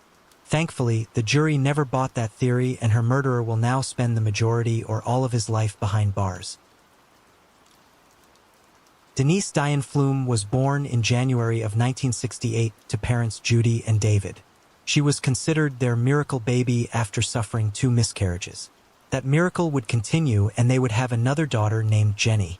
In 1986, at the age of 18, Denise was living with her parents in Connorsville, Indiana, and was a senior at Connorsville High School. Denise excelled in school and was the treasurer of the science club, and even played basketball, softball, and volleyball. She had already been accepted to Miami University in Ohio, where she planned to major in microbiology and hoped to get a track scholarship. She had been dating a boy for the last 3 years named Sean McClong, but they had recently broken up. Judy's mother said that after the breakup, her daughter became more social and was even looking forward to her senior prom. During spring break, on the night of March 27th, she attended a large bonfire party on someone's farmland with hundreds of other students. Afterward, she made it home safely, but then realized she had forgotten her purse at the party. The next day, she asked multiple friends, including her sister, to accompany her to the farm to retrieve her purse, but none of them could go, so she went alone. That would be the last time anyone would ever speak to Denise. When Denise didn't return home that evening, her family reported her missing. The police said it was typical teenage behavior and that she would likely come home soon. However, they couldn't have been more wrong. The following day, a farmer reported Denise's cream-colored 1981 Buick Regal locked and abandoned near a barn alongside Tower Road, a rural gravel road east of Glenwood. This area is around 3 miles from the location of the party. He said the car had been there since between 12:30 and 1:15 p.m. the day prior. After the car was found, the police finally began looking for her. However, she was nowhere to be found. Several months later, a Norfolk, Virginia woman called Denise's parents claiming to be their daughter. With their interest piqued, they traveled to Norfolk to see who the girl was. Interestingly, the girl had called on Judy's day off, information that only Denise would have known. She also said many things on the call that sounded like something Denise would say. When they arrived in Norfolk, the girl initially denied calling the family, but eventually came clean and said she called because she thought she had seen Denise at a local shopping center. Unfortunately, this would prove to be a dead end and the case would go cold for many years. In 2017, Sean McClung, the ex-boyfriend of Denise, was given a voice stress test regarding his involvement in her disappearance, and he failed. In 2018, investigators continued looking into Sean, and following a tip from a former girlfriend of his, they searched the Mary Gray Bird Sanctuary. Cadaver dogs alerted to the possibility of human remains at the 4th pond at the sanctuary. After a long delay due to torrential rains, the pond was searched, but unfortunately nothing was found. In 2020, Sean was interviewed again by authorities. This time, he was in jail on 2 unrelated cases and would finally provide investigators with the answers they had been searching for all these years. Sean told police that Denise had picked him up on the day of her disappearance and they headed toward the farm where the party was. However, they got into a nasty argument which ended in Denise's murder. Sean then called a few friends to help move her body. He confessed in exchange for a promise of immunity for his statements and dismissal of the 2 unrelated charges, but he refused to lead authorities to her body, or maybe he just didn't know where she was. However, since the agreement for immunity required him not to withhold any information, he couldn't receive immunity for his confession. Instead, he was charged with voluntary manslaughter in her presumed death. At the time of his confession, Sean was suffering from a terminal illness and died 2 months after his confession at the age of 56. In the hospital, 5 days before his death, he told his lawyer that he didn't know what had happened to Denise and had only confessed to killing her because he wanted to get out of jail, basically recanting his confession. In April of 2021, EquiSearch Midwest, along with CCRT, Indiana K-9 Search and Recovery, and the Fayette County Sheriff's Department searched for her remains. The search resulted in no reporting of any specific discoveries, but Denise's father remarked that it gives them a better idea of where Denise's remains are not located. There is one location they want to search, but have not been allowed to do so by the owner. This property is owned by the Johnson family with a pond that has since been filled in. Another search was performed in October of 2022 by the Indiana K-9 SAR team free of charge. They searched different properties based on information from Denise's family. Those property owners were cooperative and also very helpful with the search. Her parents remain hopeful and determined to find their daughter and properly lay her to rest. So what do y'all think?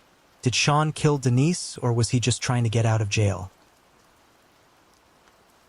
Jessica O'Grady was born in Nebraska. At the age of 19, Jessica was a sophomore at the University of Nebraska with dreams of becoming a teacher. She was paying her way through college by working as both a waitress at a local steakhouse and at a local daycare.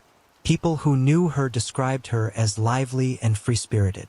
In 2006, she was living in an apartment at 5360 South 156 Court, Unit 324 in Omaha, Nebraska, with 2 female roommates.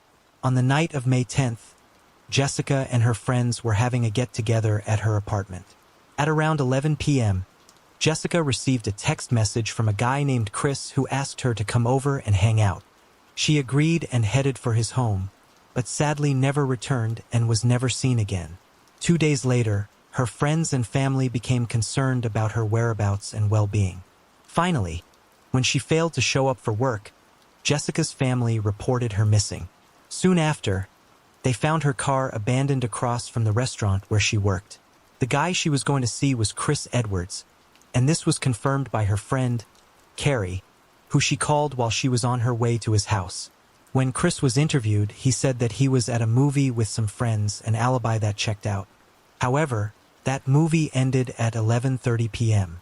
When asked about meeting up, Edwards told police that Jessica decided not to meet up with him and said he sent her a text the next day asking why she didn't come over. Little did he know that the investigator already had Jessica's phone records. After May 10th, he never sent Jessica another text message, which raised serious red flags to investigators. Edwards also tried to confuse the investigation by claiming Jessica visited his house on the night of May 9th. But this was proven false after they spoke with her family and friends. It was around this time that investigators also discovered that Jessica had recently taken a pregnancy test, and it was positive. But there was some confusion throughout Jessica's circle of friends because there was another Chris in her life.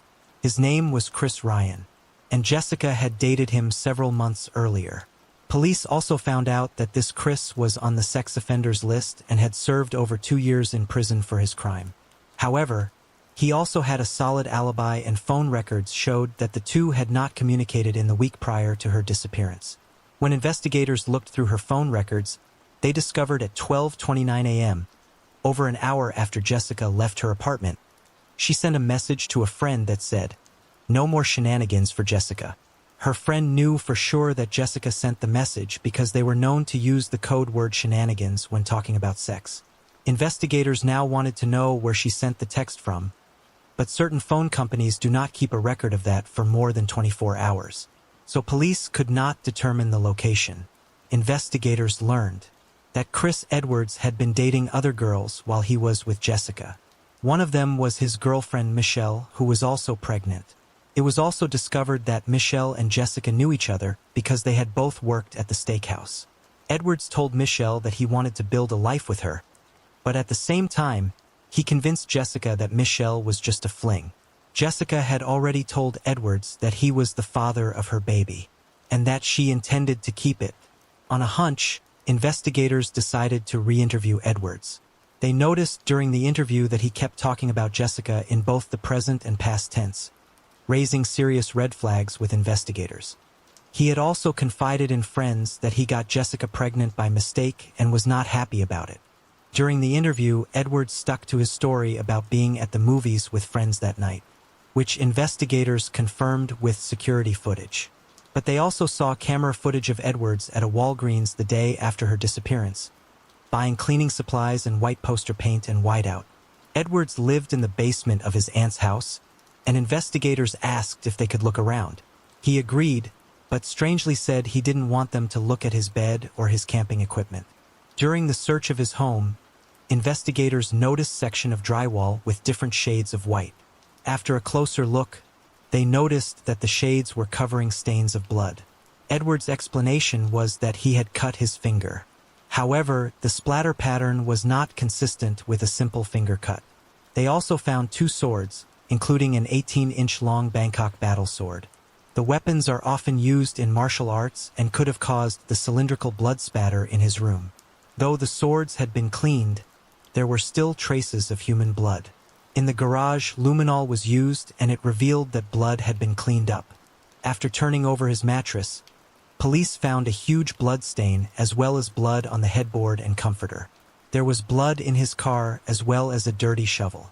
Though the soul could not be identified, police sent the grass on the shovel to an agricultural college, where they concluded that it was the type of grass that grows on a golf course. Edwards' mattress and part of his ceiling were removed and taken to the forensic laboratory. Without having Jessica's body, the police had to get her DNA from her personal belongings, such as a toothbrush and hair from a comb. When the DNA results came in, it showed that her blood was all over his room, including the battle sword. Police and over 100 volunteers searched for Jessica's body, but she was never found. Edwards was ultimately charged with murder, but he continued to deny involvement. Prosecutors believed he was not serious about his relationship with Jessica, so he got angry when she told him she was pregnant. Edwards' alibi was that he had gone to a movie that night, but the movie ended early enough that he had time to meet Jessica at his home. He was offered a lesser sentence for disclosing where her body was, but he refused. As a result, he was convicted of second-degree murder with the use of a deadly weapon.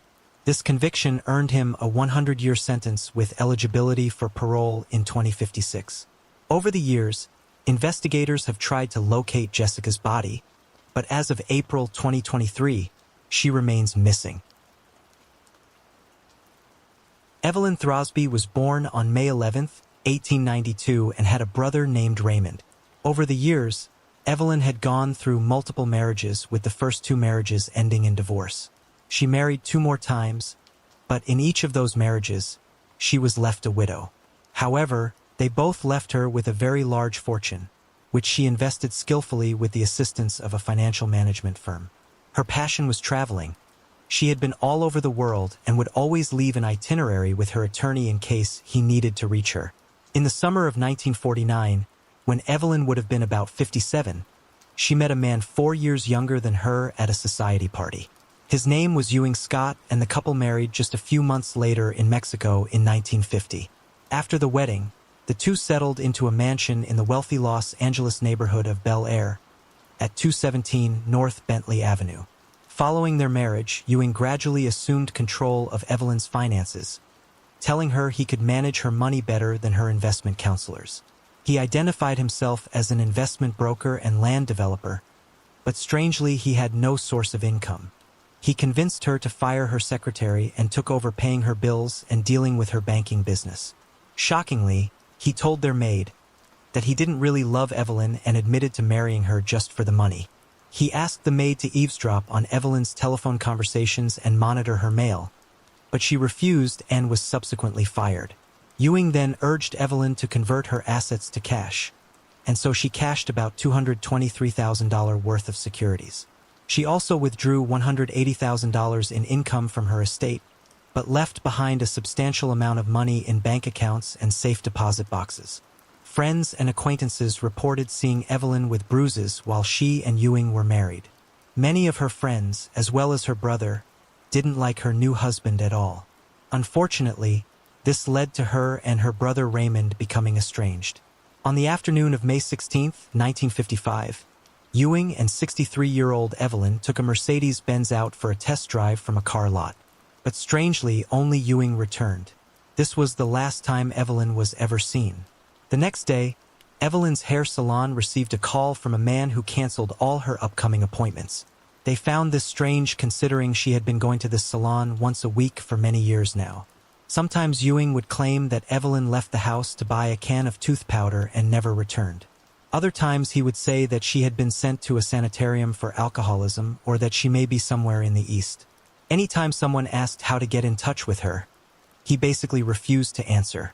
A friend of Evelyn's checked with all the sanitariums in the area, but Evelyn wasn't a patient in any of them. She received psychiatric treatment for anxiety several months in the late 1940s, but had been in good mental health for years prior to her disappearance. This friend also offered rewards for information leading to Evelyn's whereabouts. Still, the weeks and months went by with no sign of her, and Ewing refused to report her missing. Just 2 months later, in July 1955, Ewing began a relationship with Harriet Livermore, a divorcee. On March 5, 1956, Evelyn's brother Raymond Throsby, suspicious of Ewing, reported Evelyn's disappearance to the police, beginning the investigation.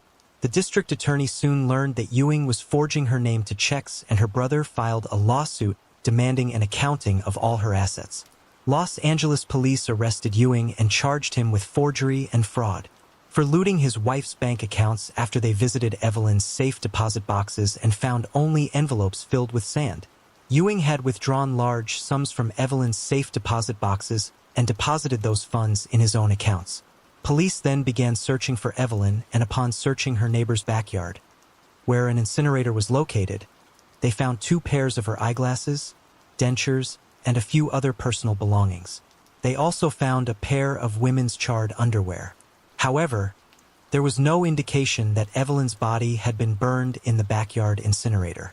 Almost 1 year after her disappearance, a grand jury indicted Ewing for grand theft and forgery in connection with the liquidation of nearly $1 million of Evelyn's assets.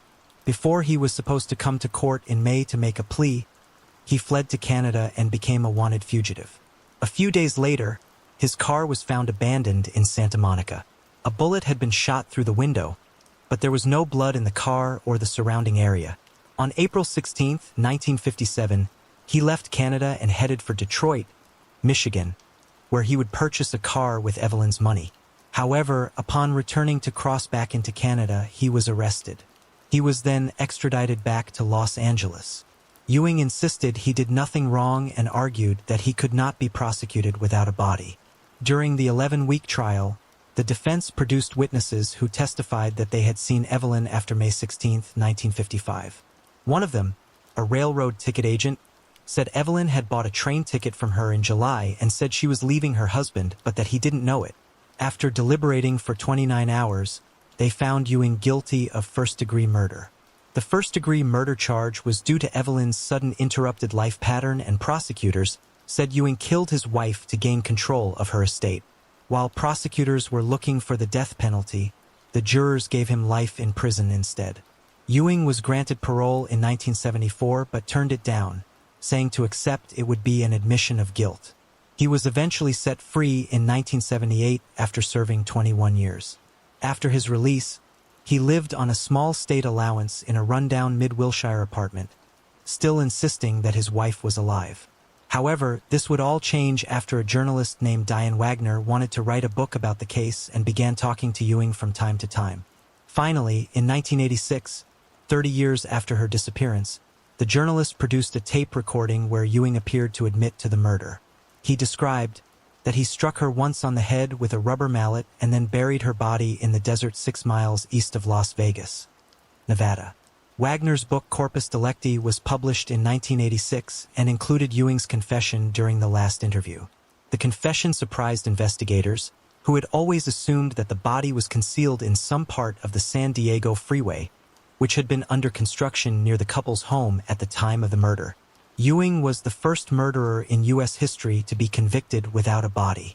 Ewing died in 1987 at the age of 91, and as of 2023, Evelyn's remains have never been located.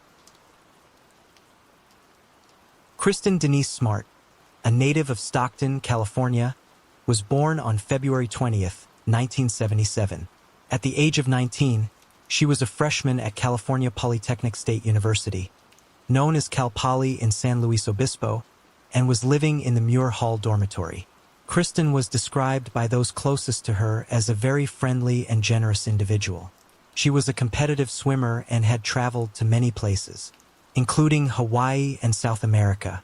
She had originally enrolled at the University of California at Santa Barbara, but transferred to Cal Poly early in her freshman year. On May 25, 1996, she attended an off-campus party with other college students on Crandall Way. After becoming intoxicated, she briefly passed out on the lawn and was struggling to walk. She later left on foot close to 2 a.m., headed to her dorm with Paul Flores and Cheryl Anderson. Once they reached the intersection of Perimeter Road and Grand Avenue, Paul said he would see Kristen home, so Cheryl went her own separate way. This was the last time Kristen was ever seen again. Later that day, on May 25th, her roommate contacted the police after Kristen failed to return home. When investigators interviewed Paul, he said that he walked Kristen as far as his dorm where they parted ways and claimed that after she left, he didn't know what happened. However, investigators noticed that Paul strangely had a black eye. When asked about it, he would then tell several different stories regarding his injury. At one point, he claimed he had hurt his eye playing basketball with a friend. But the friend told authorities he had the bruise when he showed up to the game. When confronted with the lie, Paul changed his story and told the police he hurt his eye while working on a truck at his father's home. He then told a third story to another friend where he claimed he didn't know how he got the black eye and said he just woke up with it. Authorities refused to take the missing persons report for 4 days because Kristen disappeared on Memorial Day weekend and college students often took impromptu vacations at that time. Kristen's parents have criticized authorities for not getting involved in the case sooner, saying they probably lost valuable evidence because of it. Even the police admit the delay hampered the investigation. Interestingly, at the time, Scott and Lacey Peterson were seniors at the college. As you may know, Scott and Lacey later married, and he was convicted of murdering her and their unborn son. In fact, in 2003, it was suggested that Scott could be involved in Kristen's disappearance and presumed murder. But that was proved untrue. Eventually, law enforcement searched remote parts of Cal Poly campus on horseback, and helicopters were used to canvass the area. Investigators interviewed those closest to Kristen, and Paul was identified as a person of interest very early on but continued to deny involvement. Cadaver dogs were sent into Paul's dorm room and alerted to human remains having been in the room, specifically his mattress. But no other evidence was located at the time. It was also suspicious that Paul had removed all his belongings from his room at Santa Lucia Hall before the search even took place. After Kristen's disappearance, he dropped out of Cal Poly but was already close to failing out. He was then arrested for driving while intoxicated and lost his driver's license. After Kristen's disappearance, he was charged with drunk driving several more times, totaling 5 DUIs by 2021. People who knew him while he was a student at Cal Poly stated that Paul drank heavily and tended to become loud and obnoxious when drunk. This behavior continued even after he left the school. He even had the nickname Chester the Molester while at Cal Poly due to his sexually aggressive behavior towards women. In 1998, 2 years after Kristen disappeared, Paul was arrested on suspicion of assault with a deadly weapon but was never prosecuted. Missing person posters and billboards offering rewards appeared along roads and in other public places.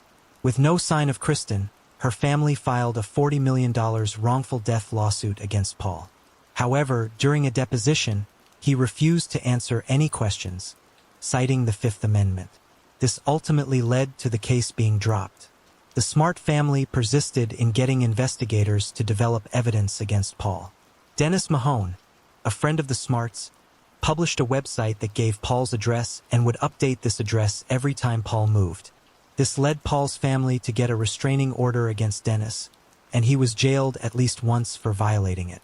Kristen's family declared her legally dead in 2002, but the search and the investigation continued.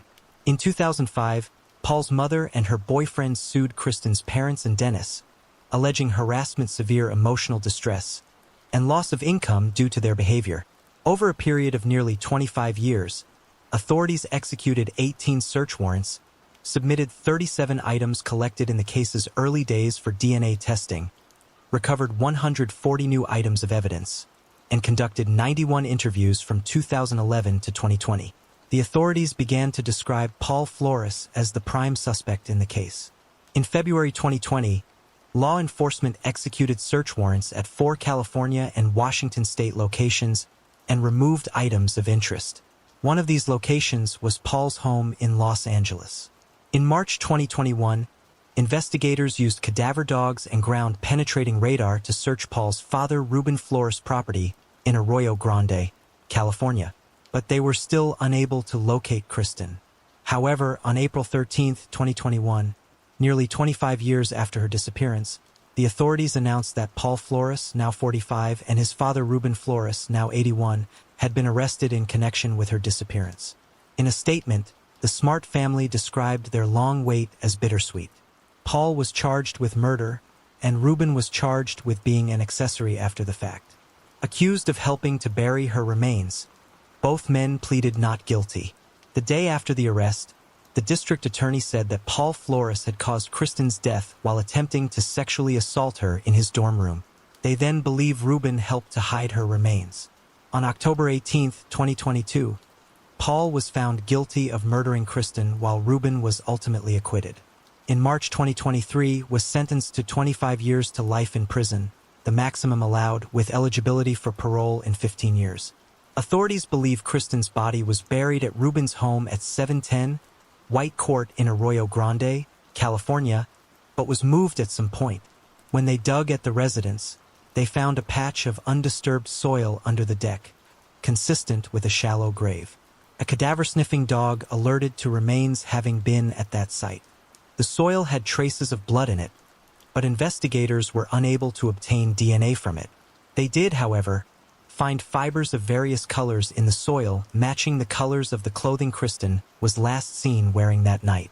A man who rented a room at Ruben's home for 10 years said Ruben had spoken to him about Kristen and referred to her by a derogatory word. The tenant said the access door leading under the house was always padlocked, and in the 10 years he lived there, he never saw Ruben open it, not even once. Authorities also stated that in about 2014, when there was a leak in Ruben's kitchen, he refused to let a plumber go under the deck to repair it and was protective of whatever was under there. A neighbor of Ruben stated that in February 2020, she saw Ruben and his ex-wife, Paul's mother, Susan, and Susan's boyfriend, Mike McConville, trying to back an enclosed travel trailer up to the back of Ruben's house near the deck. The next day, the neighbors saw Susan and Mike at Ruben's house again, which struck her as odd since she knew they lived nearby and she had never seen them spend the night at Ruben's home before. In addition, the neighbors said she had never seen trailers at Ruben's house before or since and never saw Susan or Mike spend the night there after that one instance. When they searched Paul's home, police found sexually assault-themed pornography, homemade videos showing Paul having sex with women who appear to be drifting in and out of consciousness, and 2 prescription medications that could be used as sexual assault drugs. More than 24 women have made allegations of sexual misconduct against him dating back to the late 1990s. 4 of these women claim they were drugged and sexually assaulted after meeting Paul at bars or at his home. Investigators believe he enjoyed this level of abuse against women. As of April 2023, Kristen has never been found. In May 1974, the calm atmosphere of a small Florida neighborhood was shattered by the sound of gunfire. Despite witness statements, the case went cold for decades. Freddie Farah was born in 1940. At the age of 34, he had already established a stable and meaningful life for himself. He was married to Nadia Farah, the woman who shared in his dreams and stood beside him through the ups and downs of life. Together, they built a loving home and were blessed with 4 children, each of whom he adored deeply. His family meant everything to him, and those who knew him described him as a caring and dependable husband and father. Freddie was also a hard-working man, dedicated to providing for his loved ones. He owned and managed the Grand Park Food Store, a small but popular convenience store located at 2361 Kings Road in Jacksonville, Florida. Everything in Freddie's life seemed to be moving forward peacefully. His business was steady, his family life was filled with love, and his future appeared bright. But beneath that calm surface, fate had something unimaginable in store. Freddie had no idea that a terrible danger was slowly approaching. On May 22nd, 1974, tragedy struck the life of Freddie.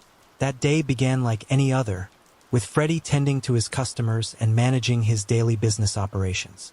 However, the calm routine was abruptly shattered when an unknown suspect entered the convenience store and demanded money from him. What started as a robbery quickly escalated into a violent encounter that would end in heartbreak. As the confrontation unfolded, Freddie moved away from the cash register, attempting to comply or perhaps diffuse the tension.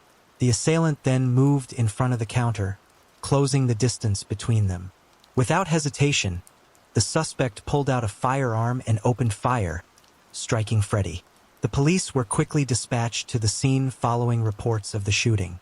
Emergency responders arrived promptly and found Freddie gravely injured. Despite their immediate efforts, Freddie's condition was critical.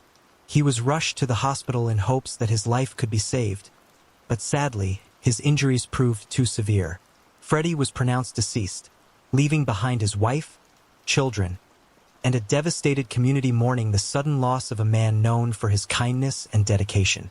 In the aftermath of the tragedy, law enforcement began an intensive investigation to identify the person responsible for the senseless act. The officers collected evidence from the store and began interviewing potential witnesses. One witness who had been inside the store during the incident reported hearing the suspect shout, "Give it to me," or "This is a holdup," moments before the shooting took place. The same witness described seeing a black male fleeing the store immediately after the gunfire, running out the door and disappearing from sight. Strangely, despite the apparent robbery attempt, the suspect did not take any money from the cash register or anywhere else in the store. This unusual detail puzzled the investigators and suggested that something may have gone wrong during the attempted robbery, or that the crime might not have been motivated purely by theft. The investigators had very little to work with beyond a few fingerprints collected from the crime scene and the witness statements recorded at the time. As years turned into decades, the file on Freddie's case grew cold, leaving his family and the Jacksonville community without closure. In 2016, more than 4 decades after Freddie's life was tragically taken, the Jacksonville Sheriff's Office Cold Case Unit decided to revisit the case using advanced forensic technology unavailable at the time of the original investigation. The detectives turned their attention to the evidence that had been preserved from 1974, including several fingerprints collected from the scene of the crime. With the help of the modern automated fingerprint identification system and newly expanded databases containing millions of digitized prints, the investigators hoped that technology might finally reveal what years of searching could not. Their efforts soon paid off. In 2017, the Cold Case Unit received a long-awaited breakthrough. One of the fingerprints from the original evidence matched those of Johnny Lewis Miller, who was by then a 60-year-old street performer living in New Orleans, Louisiana.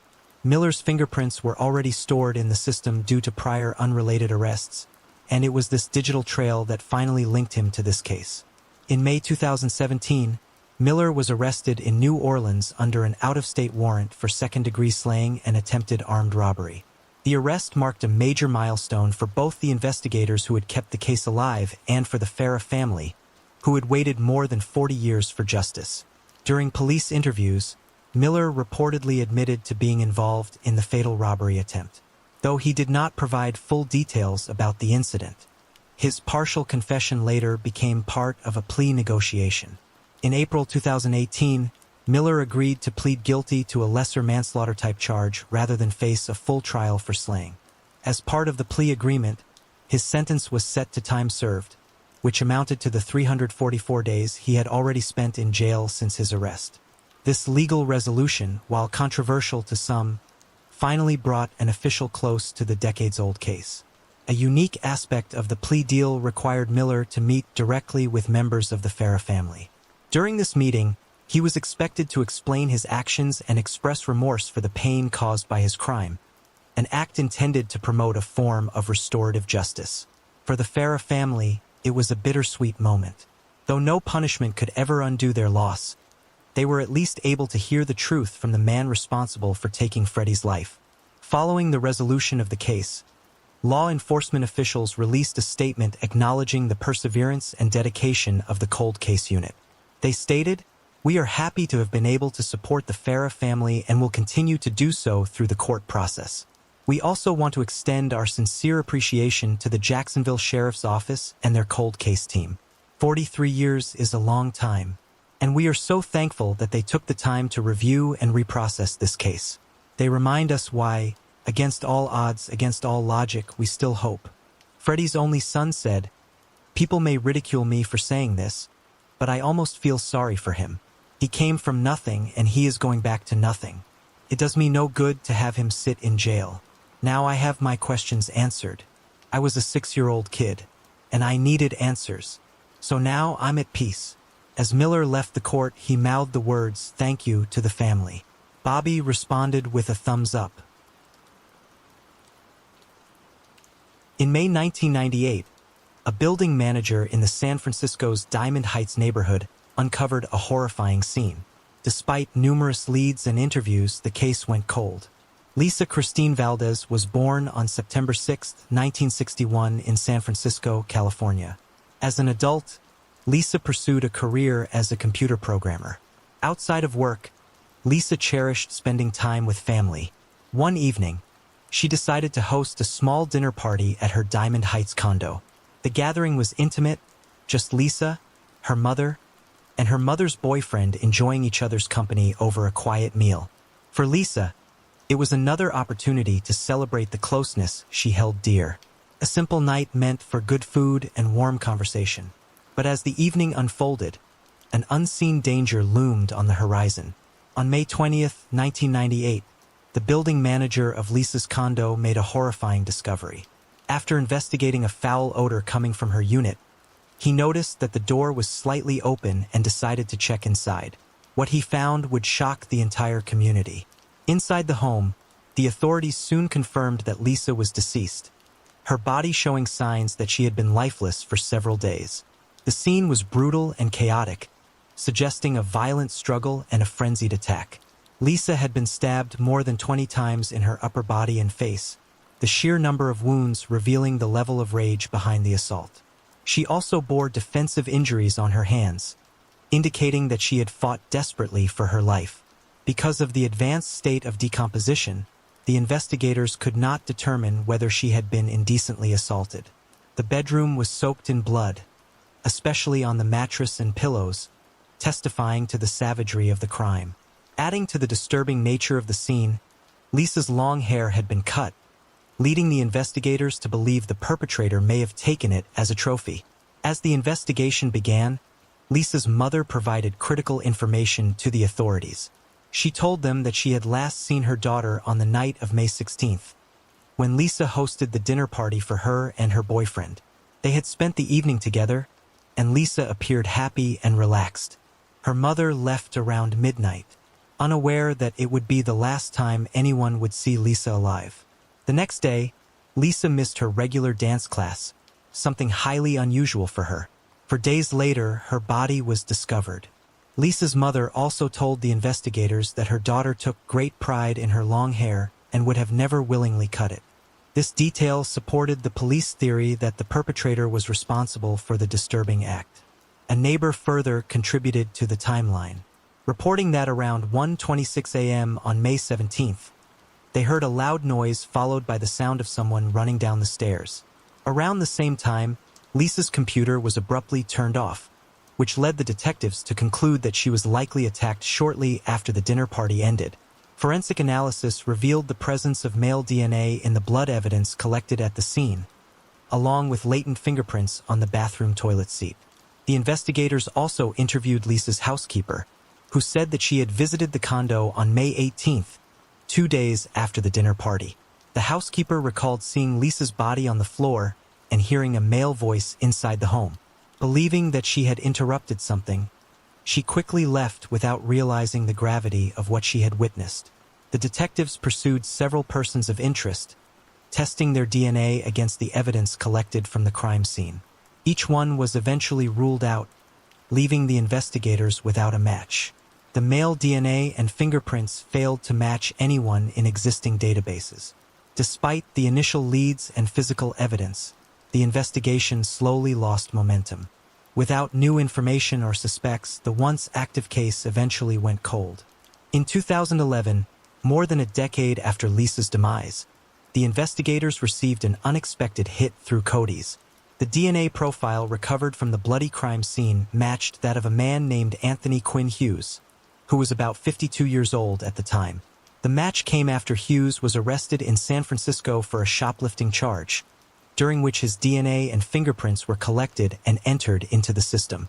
What began as a minor offense suddenly reopened one of the city's most haunting cold cases. The investigators confirmed the match through multiple lines of evidence. Along with the DNA link, a fingerprint lifted from the toilet seat inside Lisa's condo matched Hughes' middle finger. This physical evidence placed him directly at the scene of the crime, even though his name had never appeared in the original investigation. The sudden emergence of a suspect after so many years stunned both the detectives and those who had long followed the unsolved case. When Hughes was brought in for questioning, he initially denied knowing Lisa at all. However, as the interrogation continued, he eventually admitted that he had known her during their teenage years. He claimed that they had dated briefly in high school and said that he had run into her once in the 1980s, but insisted he had not seen her since. Despite his denials, the investigators found his explanations inconsistent with the mounting physical evidence linking him to Lisa's case. One critical detail stood out to the detectives. There were no signs of forced entry into Lisa's condo.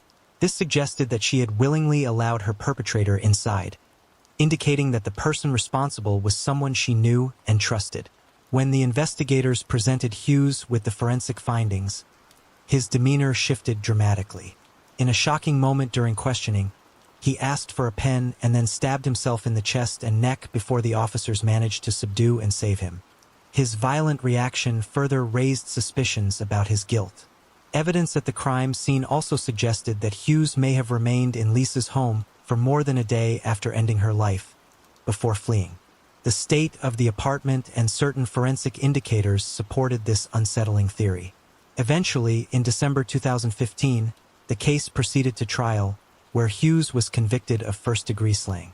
However, the charge of attempted assault ended in a mistrial due to insufficient evidence. Following his conviction, Hughes filed a motion seeking a new trial. The judge ultimately reduced the conviction from first-degree to second-degree slaying, citing procedural factors and the complexities surrounding the intent behind the crime. In 2016, Anthony Hughes was sentenced to 16 years to life in prison. Records later confirmed that he was incarcerated at the California healthcare facility in Stockton, San Joaquin County. In 1972, a 21-year-old man set out on a journey from New York to California but failed to return home. The case would only be solved decades later after effort made by a concerned family member. Robert Hutton was born in 1951. At the age of 21, he had taken on work in the construction industry. In 1972, when Robert failed to return home, worry quickly turned into fear. His mother waited, hoping for word or a sign of his whereabouts. But as the days passed with no contact, she knew something was wrong.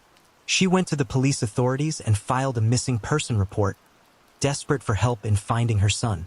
The investigation began immediately, with the officers gathering what little information they could about his recent movements.